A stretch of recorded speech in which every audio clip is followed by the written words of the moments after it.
Olá, gurizada, tudo bem? Estamos aqui para a nossa revisão de véspera. Caralho! Revisão de véspera da PM Paraná.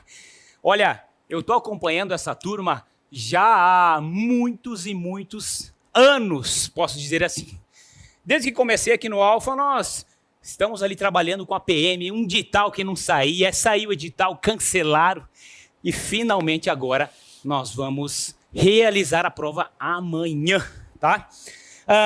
Como vocês já sabem, a nossa geografia vem com 12 exercícios, 12 questões, as mais fáceis da sua prova. Isso desde o início eu vinha falando, né? Quando saiu o edital, o pessoal, antes do edital, ninguém muito acreditava nas questões, né, de geografia. E quando sai o edital, aquela surpresa, 12 questões. Daí até botaram uma figurinha lá, né? KKKK, achou que não precisava estudar geografia, né? Geografia tem o mesmo peso da matemática. A matemática vem com 12 questões, a geografia também vem com 12 questões. Qual é a geografia cobrada na prova da PM Paraná? Uma geografia bem simples, né? 4 macrotítulos, eu sempre falei isso nas nossas aulas. Desses 4 macrotítulos, subdividida em subtítulos. População é o primeiro macrotópico. Temos também, além da população, depois nós temos a parte econômica, a economia do Paraná, do Brasil, do mundo, né? Nós temos isso aí. Depois nós temos a parte de cartografia, cartografia é o quarto. Depois nós temos a parte de distribuição territorial, formação territorial, tudo bem simples, né? Bem simples. Eu acredito que a prova da PM não vai esmiuçar muito, não vai trazer de perguntas tão difíceis, até porque esse concurso é um concurso nível médio e eu acredito que eles não devam, né, extrapolar muito das questões, beleza? Como é que eu fiz a nossa revisão de véspera? Como é que eu organizei elas para vocês? Eu peguei e montei 12 exercícios. 12 exercícios. São 12 exercícios que vai ser cobrado na sua prova? Sim. São 12 exercícios que estarão lá. Então, vamos tentar responder essas 12, logicamente, explicando essa matéria. Beleza? Vamos lá. Primeiro exercício, então, vamos falar o seguinte. Ele diz o seguinte. Assinale a alternativa correta sobre o potencial energético do Paraná. Bem, como nós estamos fazendo uma prova para a Polícia Militar do Paraná, eu trouxe algumas questões relativas a isso.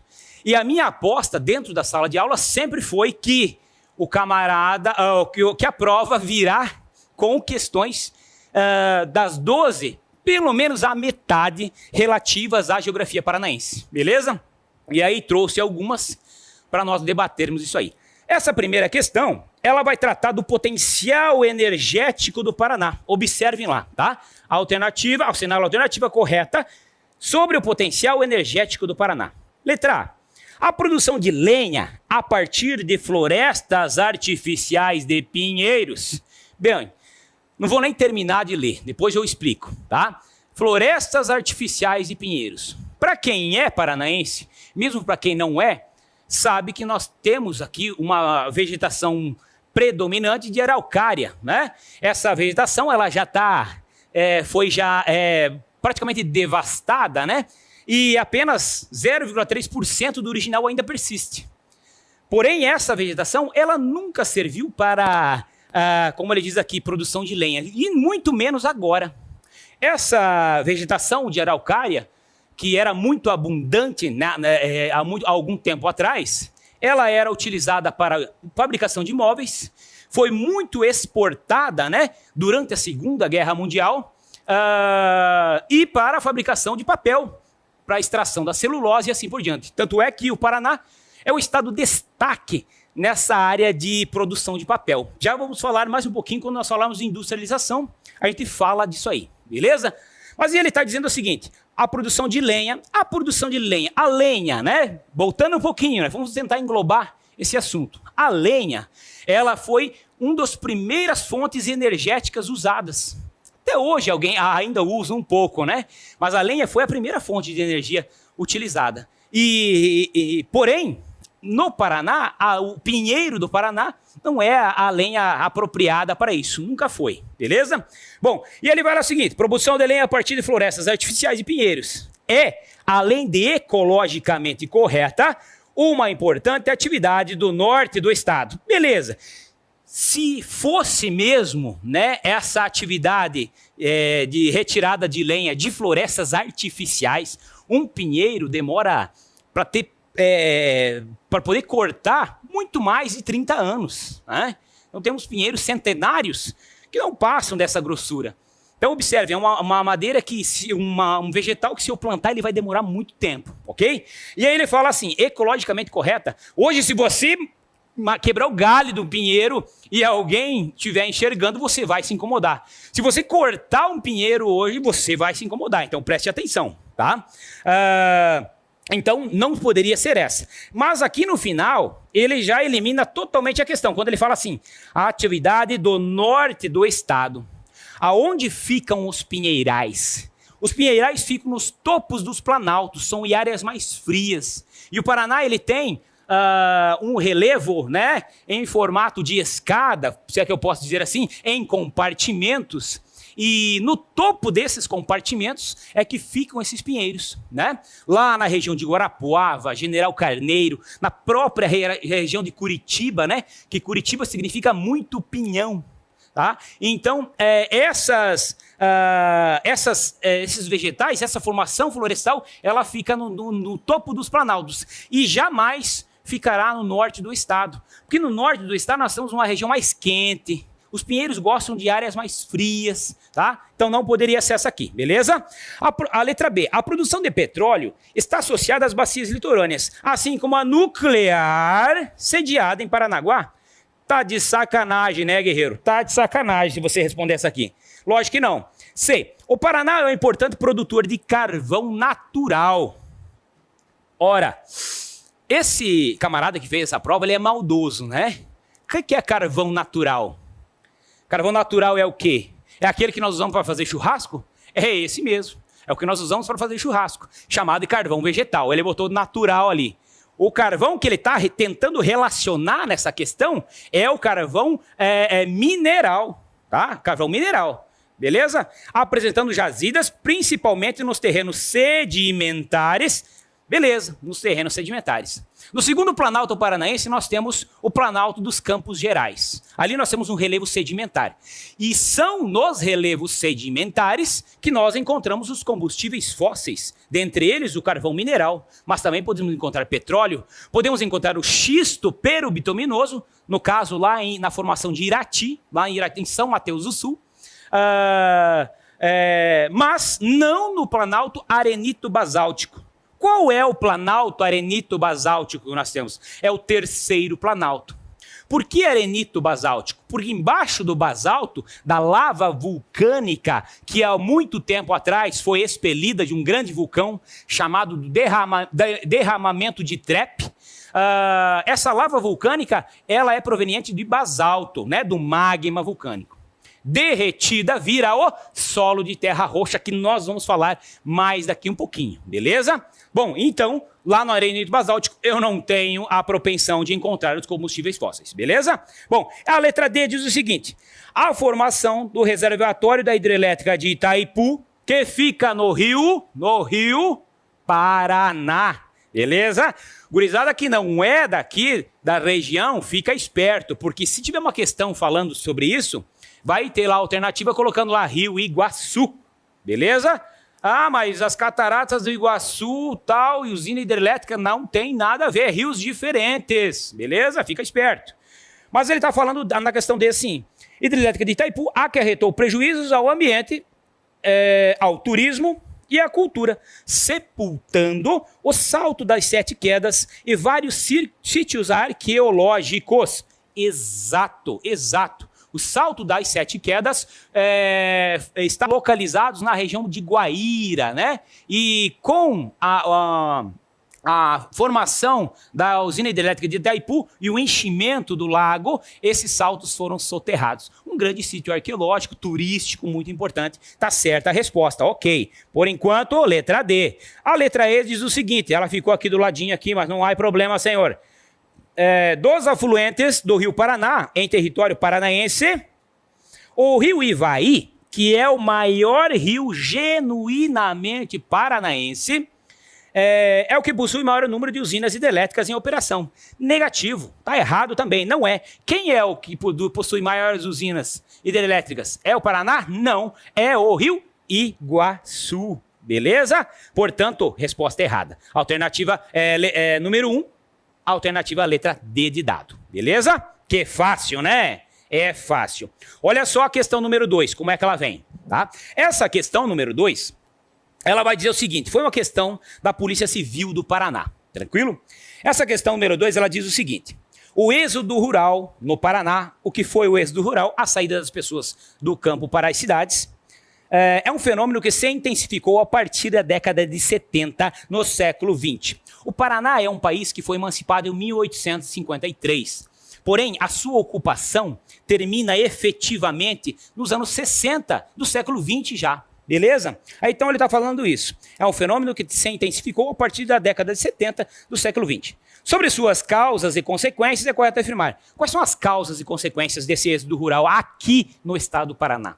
Tá? E quando eu falo em êxodo rural, né, no Brasil a gente tem que lembrar que nós tivemos também um fluxo intenso de camponeses para as cidades, que ocorre nessa época aqui também, né? Quando, a partir dos anos 60, que nós tivemos no Brasil uma forte industrialização, né? Os anos de 50 em diante foi o período da internacionalização da economia, tanto é que as multinacionais se instalam aqui, geram muito emprego e atraem muita mão de obra para as cidades. Beleza.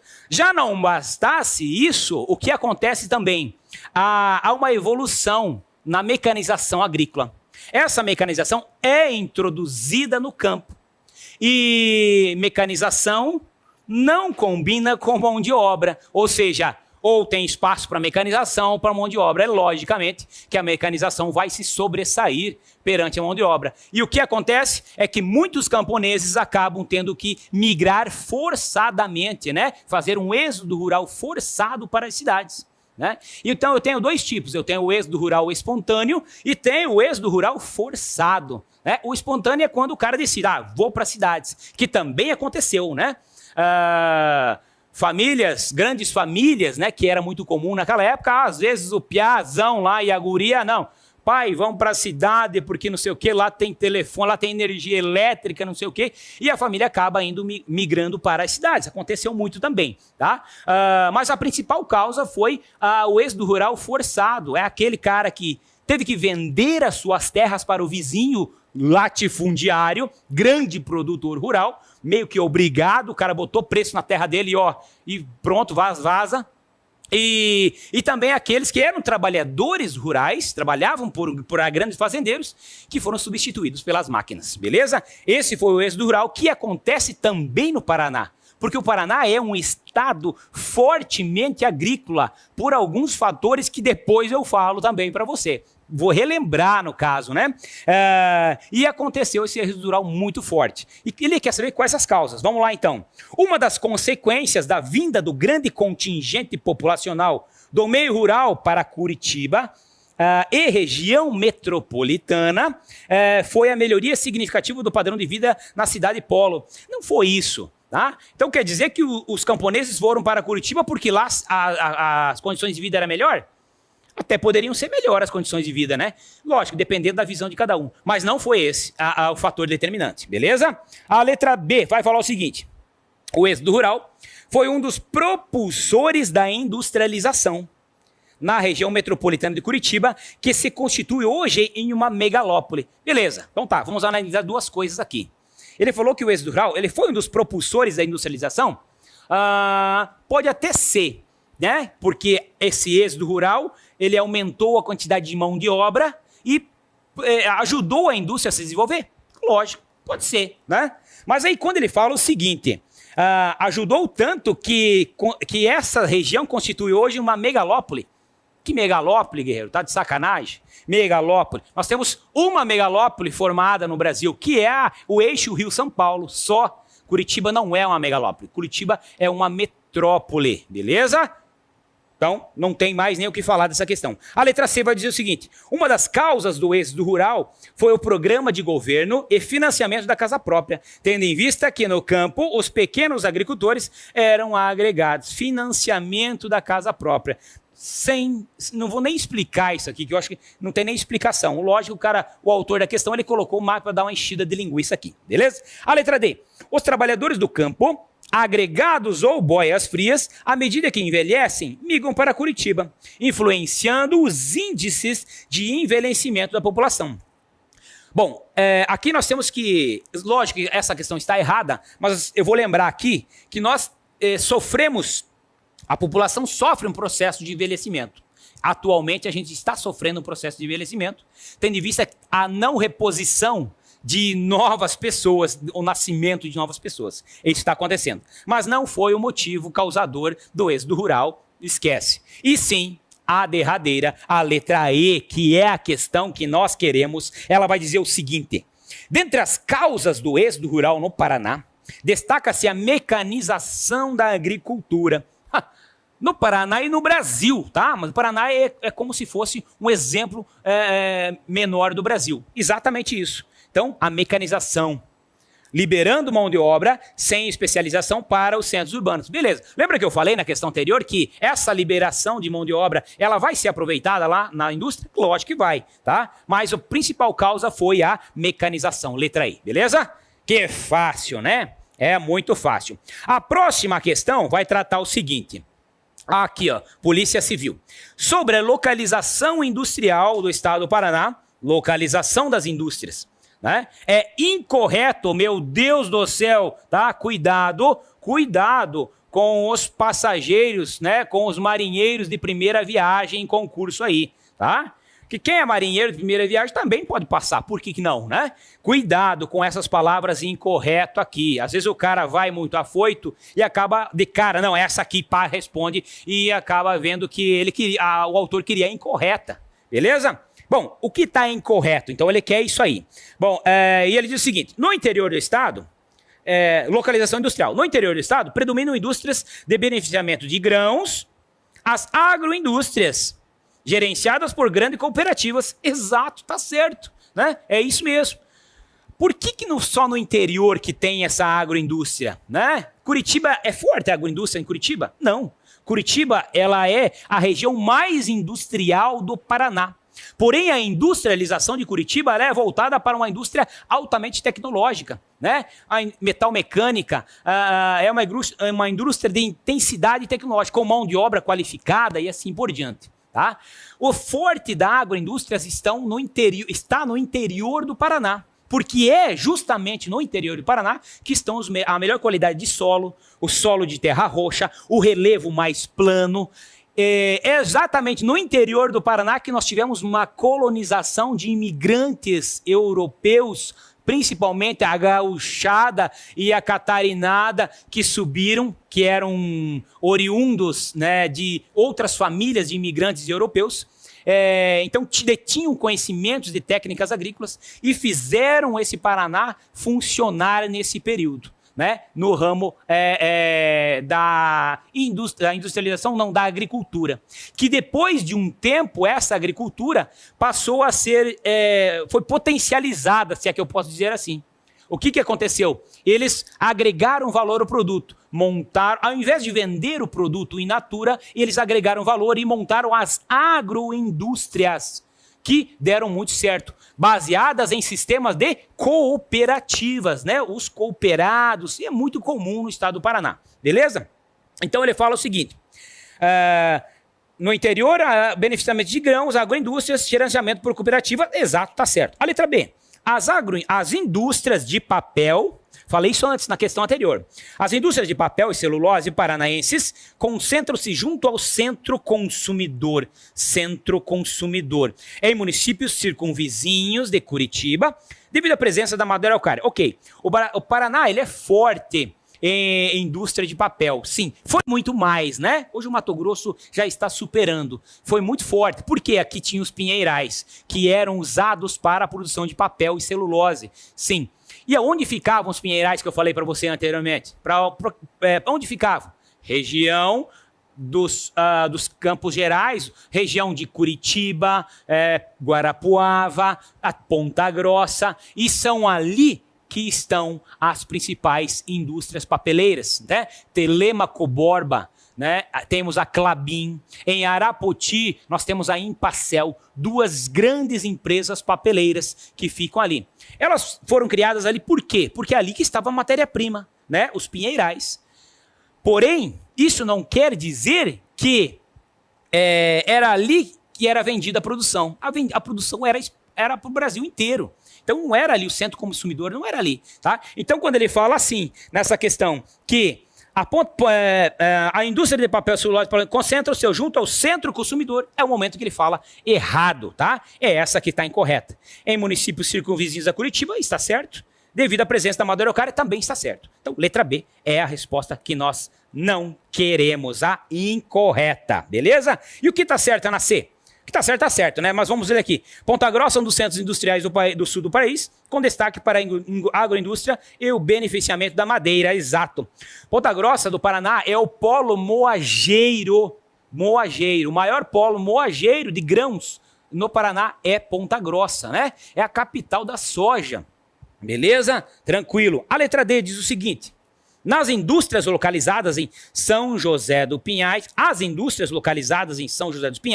região metropolitana de Curitiba, são menos poluentes que as indústrias localizadas no município de Araucária. Ah, que fácil, né? Que fácil. Sim, o que nós temos em Araucária? Nós temos a Repar, uma indústria siderúrgica, ou melhor, uma indústria petrolífera, né? Refinamento de petróleo. A Repar, refinaria Presidente Getúlio Vargas. Sim. Elas são mais poluentes do que outras? Claro que são. Está certa essa questão. E a letra E diz o seguinte: Campo Largo se destaca pela indústria cerâmica e de cimento. Sim. Por que Campo Largo se destaca?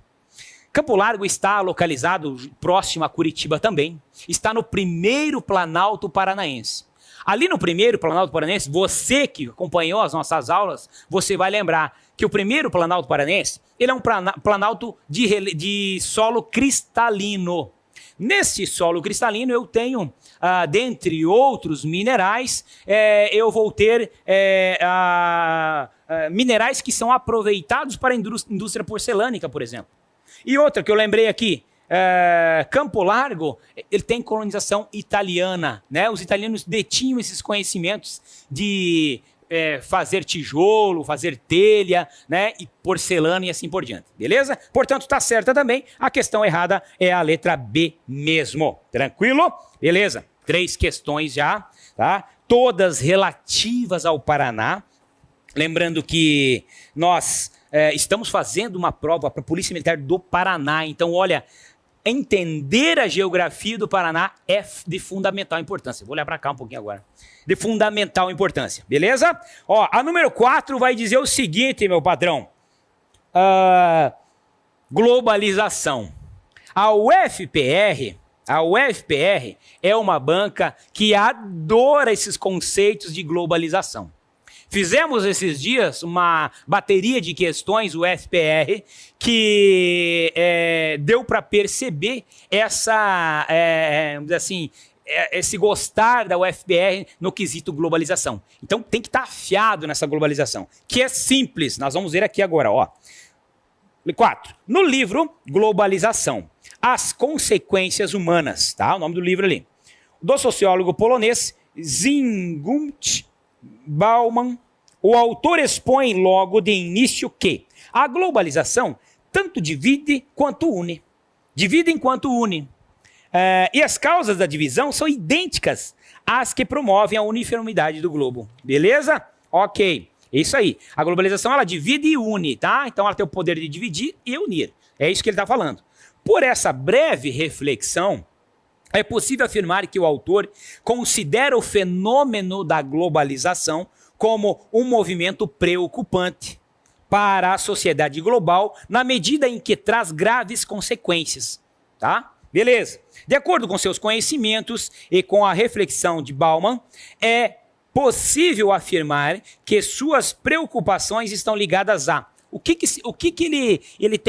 que ele tem preocupação com relação à globalização? Número 1, aumento da segregação espacial. E aí você pensa o seguinte, a globalização causa segregação espacial?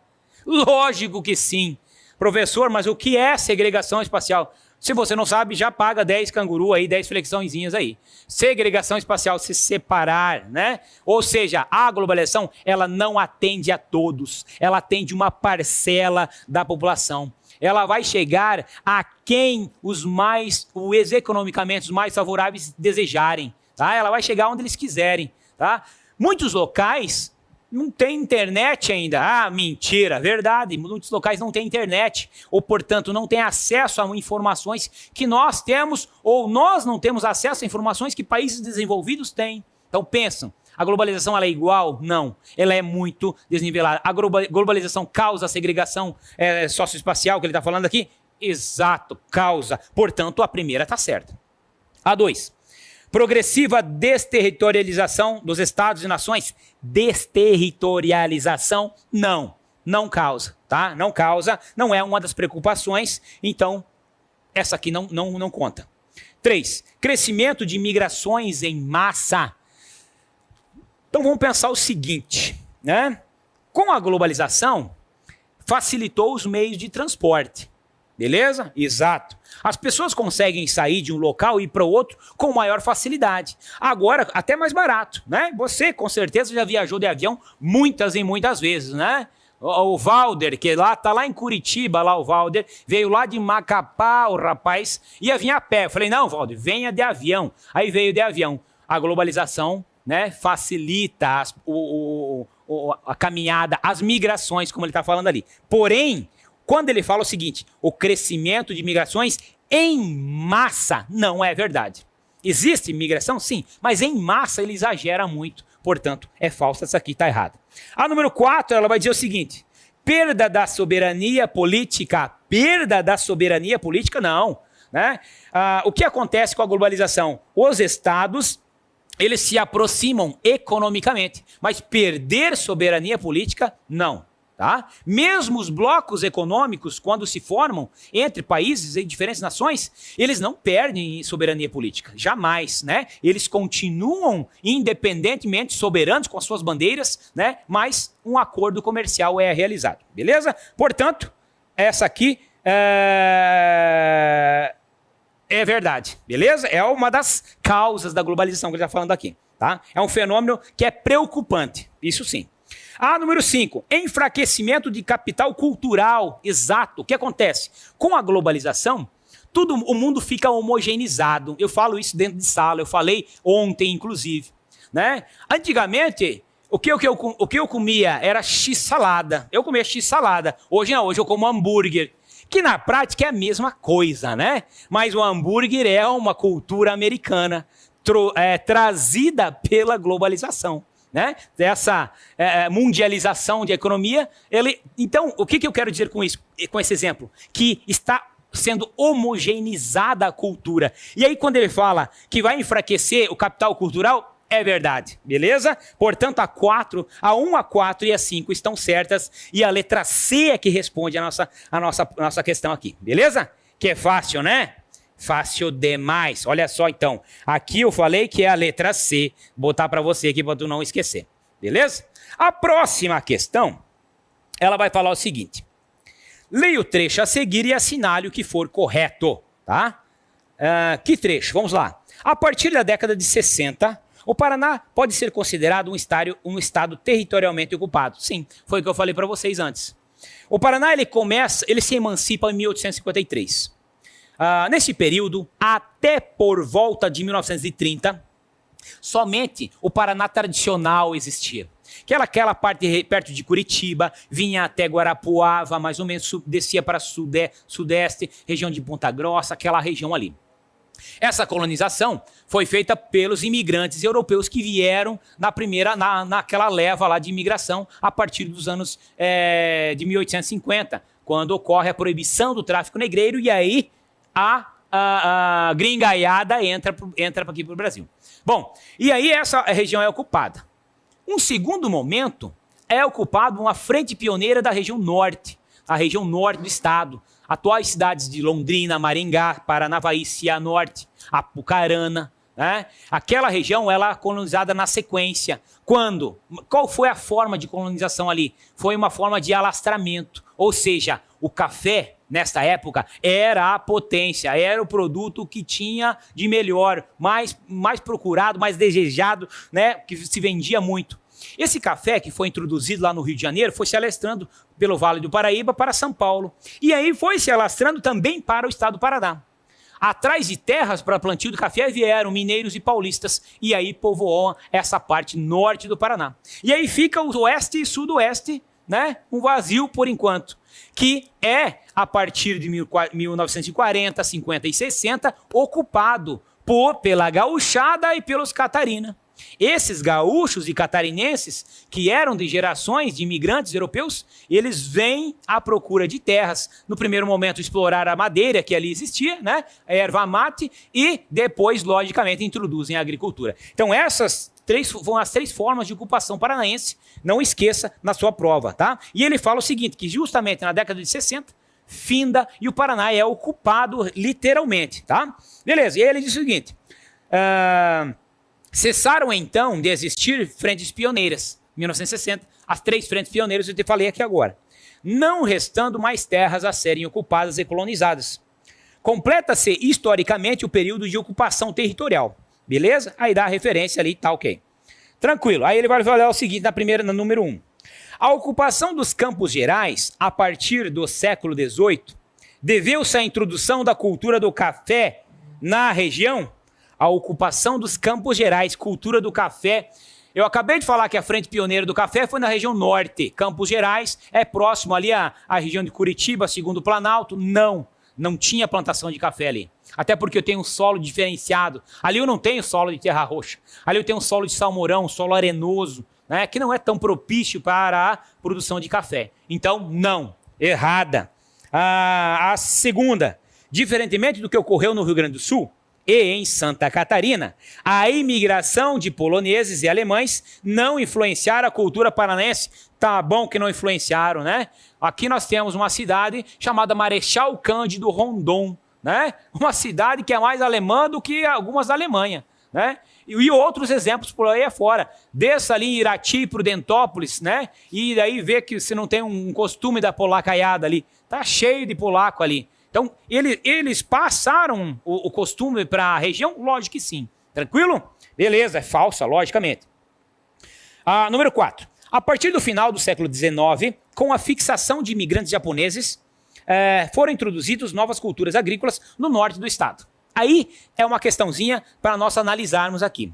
Atualmente, nós temos uma colonização, o maior número de japoneses estão na região de Londrina e Maringá.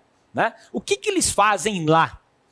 Principalmente na parte de hortifrutigranjeiros, piscicultura, né? Apicultura. Essas são as tarefas desse pessoal do Japão, né? Dessa origem japonesa. Porque lá no Japão não é comum você produzir produtos tropicais, porque lá não é tropical. Então, plantar soja, milho e tal. Não, lá não tem esse costume. Por isso que os japoneses, eles partem para o lado dos hortifrutigranjeiros, né? Com culturas de jardinagem, né? Que nós falamos. Mas a questão fala o seguinte, né? Aí já estaria errada, porque ele diz que os japoneses introduziram novas culturas agrícolas. Agrícolas parece que é grandes extensões, soja e tal. Não é o caso. Porém, os japoneses, eles foram introduzidos no século XIX, como está falando aqui, em Curitiba. Eles chegaram em Curitiba. E dali, posteriormente, se alastraram para o norte do estado, já no século XX. Por isso que a questão está errada, beleza? E a número 8 diz o seguinte. A partir da década de 1930, migrantes, sobretudo paulistas e mineiros, passam a ocupar a região do norte do Paraná. Essa questão não precisa nem explicar, que é o que eu falei anteriormente ali, que foi a segunda frente pioneira de ocupação paranaense. E a 16 vai dizer o seguinte, a partir da década de 1950, os imigrantes vindos do Rio Grande do Sul, de Santa Catarina, foram os responsáveis pela ocupação da maior parte do sudoeste e parte do oeste do estado. Não preciso nem comentar, é lógico que você já viu que ela está certa. E aí, não erra a soma, ô cidadão, não vai errar a soma, tá? Conseguiu fazer o pior, que é descobrir qual é as respostas certas aqui, não erra a soma. Vai lá e soma 8 mais 16, faz a continha no dedo, pá, 24, letra E, beleza? Fácil, né? Fácil demais. A número 6 vai dizer o seguinte, olha só. No total, 442.440 homens e mulheres chegaram ao continente europeu. É uma questão de migrações internacionais. Era uma aposta minha em sala sobre o que vem na nossa prova. Então tomem cuidado, tá? Então ele está falando que no total 442.440 homens e mulheres e crianças chegaram ao continente europeu através do Mediterrâneo. E 2.921 morreram durante a travessia. Outros 4.000 chegam diariamente às ilhas gregas, né? Agravando essa situação. Com o fechamento de vários pontos fronteiriços entre Croácia e Sérvia, além das violações ocorridas na Hungria durante essa semana. As Nações Unidas cobraram uma resposta única e coerente da União Europeia para a crise. Enquanto isso, uma crise migratória, tá? Isso aí. Enquanto isso, o Fundo da ONU para a Infância, UNICEF, divulgou um comunicado pedindo que as crianças refugiadas e imigrantes da Hungria sejam tratadas com dignidade. Beleza, um textinho comovente, né, que vai ter menina chorando depois de ler esse texto, tenho certeza, e alguns homens também. Mas, se você olhar, você não precisaria ter lido esse texto. Mas como é que eu vou saber, professor? Então começa lendo a pergunta, lógico. Lê a pergunta, consigo responder. Tá? E não perca tempo com esses textos aí mirabolantes, principalmente da UFPR, né? A UFPR gosta desses textinhos aí. Tá? Não estou dizendo que o texto sempre não terá relação com a questão. Às vezes tem muita relação e às vezes é necessária a leitura. Mas leiam a questão primeiro para não perder tempo, tá? Nós precisamos de tempo, não perder tempo. Para sobrar para redação, né? Ou para matemática, sei lá. O fenômeno expresso na notícia acima tem chamado a atenção da sociedade, haja vista que a escala em que tem se manifestado, desafiando os estados nacionais e organismos internacionais. Sobre os conceitos que envolvem essa problemática, assinale a alternativa incorreta de novo, ô cidadão, de novo, incorreta, beleza? Olha só, gurizada. Letra A, migração, migrar, sair de um local para o outro. Diz respeito a um fenômeno de deslocamento populacional, não importando a escala que ocorre, desde do campo para a cidade. O êxodo rural é uma migração? Lógico que é, uma migração. E se essa palavra estivesse escrito com I, imigração, aí é totalmente diferente. Então tome cuidado, a migração é isso.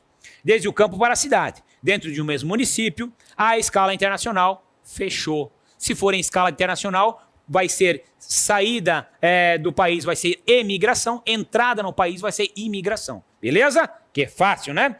A letra B diz o seguinte: os variados tipos de deslocamento populacional podem ser classificados segundo suas motivações, que podem ser de ordem política, econômica, cultural e até mesmo ambiental. Sim, quais são os motivos das migrações? As pessoas migram para mudar de vida, para fugir de guerras, fugir de perseguições religiosas, fugir de catástrofes ambientais, por vários motivos, né? Porque para mudar de vida, né? Foi a primeira que eu falei. Então esses são os motivos das migrações. Ninguém migra para piorar de vida, tá? Ninguém migra para isso.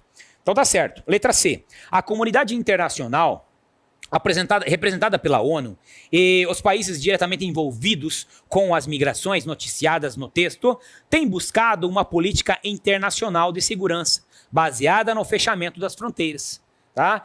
Como forma de diminuir esse problema. Então ele quer dizer que a ONU criou uma política de segurança para fechar as fronteiras. A ONU não tem esse poder de fechar fronteiras. Ela tem o poder de, lógico, auxiliar, assessorar os países no que diz respeito a migrações, mas fechar fronteiras tá de sacanagem. É falsa, logicamente, que essa é a incorreta que nós queremos. A letra D vai falar o seguinte: O reconhecimento do status de refugiado concede ao indivíduo um conjunto de direitos assegurados por convenção internacional, desde que o país de destino seja signatário. Ou seja, se eu sou refugiado, eu tenho meus direitos, desde que o país aonde eu fui for signatário desse contrato. Mas é verdade. Letra E. Não há um consenso entre todos os países sobre como definir as migrações. Tá? Não há um consenso. Entre todos, não. Em alguns, sim. Até porque tem o que ele falou antes, esses pactos signatários ali. Então tá. Sobre como definir as migrações voluntárias, forçadas, obrigatórias, o que dificulta a prática de políticas internacionais para o estabelecimento de padrões humanitários mínimos aos imigrantes, está certo também. Pronto, corri para o abraço, letra C, é o que eu quero. Beleza? Olha só. Número 7. Número 7, tá? Até aqui tu tem que gabaritar. 7, então são 12, pelo menos umas 8, meu patrão. Pelo menos umas 8. Eu não estou pedindo muito, pelo menos 8 acerte, tá? Se possível as 12, claro, se possível as 12, mas pelo menos 8, lógico.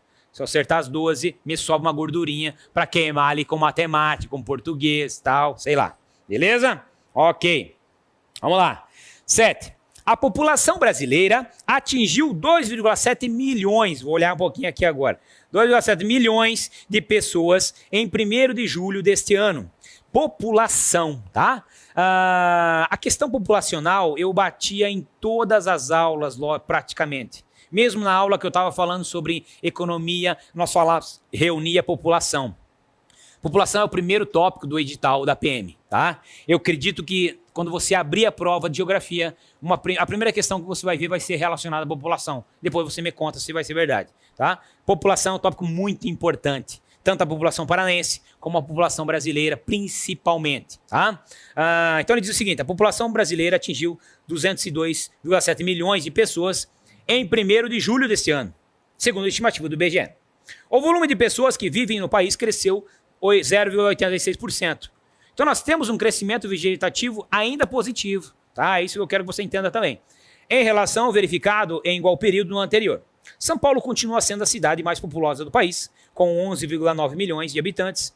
Em seguida, no ranking de cidades, vem o Rio de Janeiro, com 6,5 milhões. Salvador, com 2,9 milhões. Brasília, com 2,9 milhões. Fortaleza, com 2,6 milhões. Os 25 municípios mais populosos do país somam 51 milhões de habitantes e representam 25,2% da população. Beleza. Todo esse trechinho importante, né? E aí ele vai perguntar o seguinte, na letra A. Olha só. A letra A vai dizer o seguinte. O aumento populacional brasileiro, né? O aumento da população é decorrente, sobretudo, do crescimento vegetativo? É decorrente, sobretudo, do crescimento vegetativo? Mostrou no texto que o crescimento foi de 0,86%. Beleza, tá? Da população, quem incorpora os conceitos de natalidade e mortalidade? Bom, crescimento vegetativo. O que é crescimento vegetativo? É o crescimento da população. Então, os haitianos, os venezuelanos que vieram para cá, eles compõem o crescimento vegetativo? Não, lembrem-se disso. O crescimento vegetativo é com base nas taxas de natalidade e mortalidade somente. Ah, mas os imigrantes que vieram entraram na conta. Não entram na conta, beleza? Crescimento vegetativo. E é justamente isso que ele está falando aqui, tá? E ele diz o seguinte, é decorrente, sobretudo, do crescimento vegetativo. Exato, tá certo. Corre pro abraço. Letra A, a resposta certa. A letra B diz o seguinte, o crescimento populacional evidenciado indica uma tendência de aumento das taxas de natalidade, tá? Isso aqui, se o cara errar a prova, eu vou cagar de pau, cara. Vou cagar de pau, porque eu já falei isso aí um monte de vezes, tá?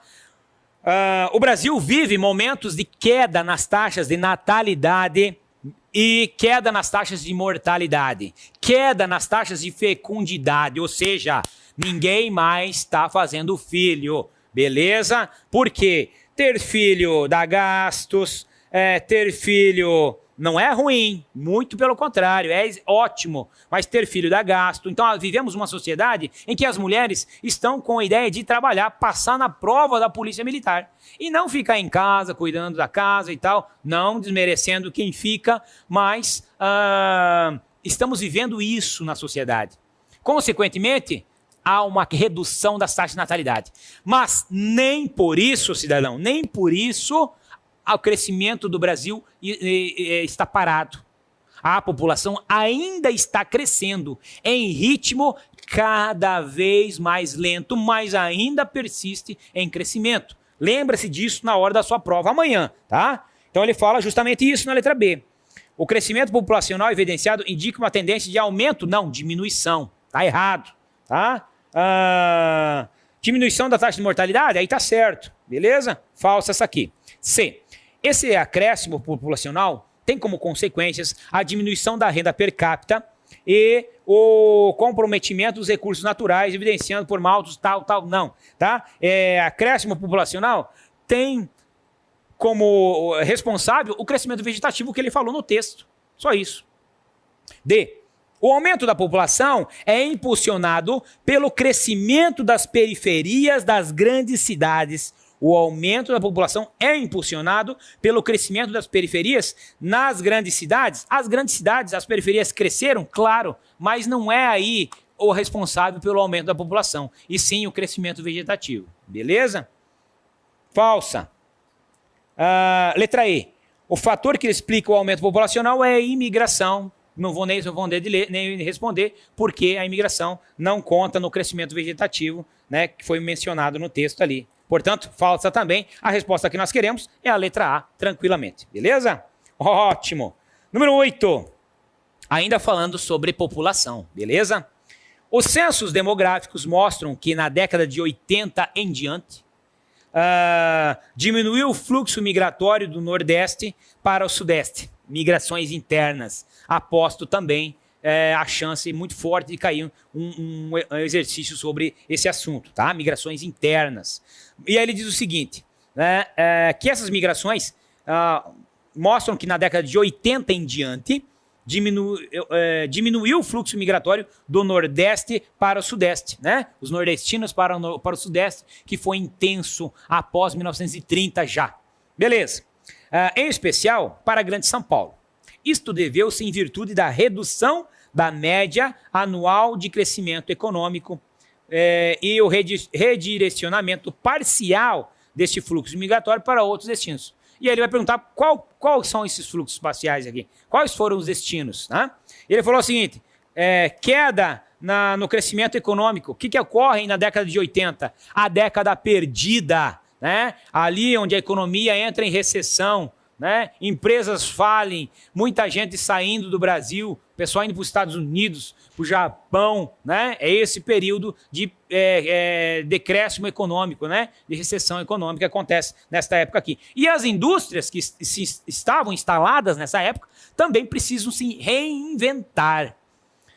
Para mim não fechar a minha indústria, o que eu vou fazer? Eu vou procurar um outro local para me instalar, que tenha, de preferência, mão de obra mais barata, né? Que tenha um mercado consumidor, que tenha matéria-prima, né? Apesar de não ser o fator principal, e que tenha isenções fiscais, que é o que mais atraiu as indústrias para determinadas regiões. O Sul e o Nordeste foram regiões que atraíram essas indústrias, que estavam desesperadas ali. Sim, atraíram essas indústrias. Por quê? Concederam isenções fiscais. Isso foi chamado de episódio de guerra fiscal. Beleza? E é isso que ele está falando. Com base no enunciado, no conhecimento de demografia, assinale a alternativa incorreta, errada. De novo, presta atenção, guerreiro. Letra A. A desconcentração da atividade econômica fez as cidades médias, no interior, como Campinas, Ribeirão Preto, importantes focos de atração populacional. Exato. O que acontece aqui? Né? No Brasil, nós vivemos um momento de crescimento das cidades médias. Crescimento das cidades médias. Por quê? Fruto disso aqui, ó. Por que as cidades médias cresceram? Porque elas receberam indústrias, com elas atraíram populações, as cidades médias. Porque não é bizu, Não é bizu instalar uma indústria numa cidade grande como São Paulo. Porque ali o caos, ali é um inferno, é trânsito ao inferno, para morar ao inferno, os trabalhadores não têm onde morar ali, tem que morar em outras cidades, tem que fazer migrações pendulares diárias, então é um saci. As indústrias começaram a procurar o quê? Região do interior da própria região sudeste, região do Paraná, Santa Catarina, Rio Grande do Sul e também o Nordeste, porque lá no Nordeste eu tinha mão de obra a rodo e mão de obra barata, beleza? Ok, então tá certa a primeira. A letra B. Há um fluxo migratório do Sudeste para o Nordeste, devido ao retorno de nordestinos que não encontram boas oportunidades e também de outros que obtiveram sucesso com a migração. Exato, está certo. C. Devido ao dinamismo da fronteira agrícola do Centro-Oeste, o Centro-Oeste possui um alto percentual de habitantes que nasceram em outras regiões. Logicamente, o Centro-Oeste ele foi minado de imigrantes. Migrantes sulistas minaram o Nordeste ou o Centro-Oeste em busca de novas terras, terras mais baratas e assim por diante. Exato. A letra D, olhem a letra D, o que ela diz? A redução dos fluxos migratórios foi resultado da desindustrialização. Eu não falei em nenhum momento de diminuição ou desindustrialização. Eu falei aqui para você descentralização industrial, ou seja, é o realocamento de algumas indústrias. Beleza? É essa a questão que está errada. Observem ali. Então circula a desindustrialização ali. Provocada pela crise no Estado, abertura comercial, e aí está tudo certo. A única palavra que está errado é a desindustrialização. E a letra E também está certa. O semiárido nordestino continua sendo uma área de expulsão populacional, né? Mas seus fluxos migratórios vão predominantemente para as capitais regionais como Salvador. Mas eu posso citar Recife, Fortaleza e assim por diante. Curitiba, beleza? Essa foi a questão número 8, com resposta alternativa letra D de dado. Beleza? O que você quer, Tiagão? Quer falar alguma coisa aqui, Tiagão? Barbaridade, Piá. Moendo, hein? Moendo, voando. O Rambo da Rambo da geografia. Né? A questão que eu vi que você falou ali sobre colonização do Paraná. Certo, isso. Complemente. É que, em relação a essa frente sulista, entendi. Quando você falou os Catarina ali, eu falei, Catarina gauchada. Por isso que aqui a moçada... Na verdade, assim, não vou falar o que eu pensei aqui, senão vai ter gente gaúcha que não vai gostar, né? Melhor não. Por isso que aqui a moçada também é chamada de barriga verde, né? Barriga verde. Esse costume do mate, não é verdade?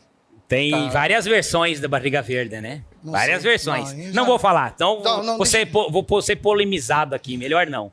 E aí? Mas viu, então é isso aí mesmo, nessas três frentes, né? O Paraná tradicional, o Paraná do Norte, que foi voltado ao café, e o Paraná do Oeste e Sudoeste. Só antes do café tem o tropeirismo. Claro. Quando foi descoberto ouro em Minas Gerais, lá no final do século XVII, exatamente. Começo do século XVIII, a galera vai passar ali pelo registro de Tararé, que é a Santana de Tararé, na divisa com São Paulo.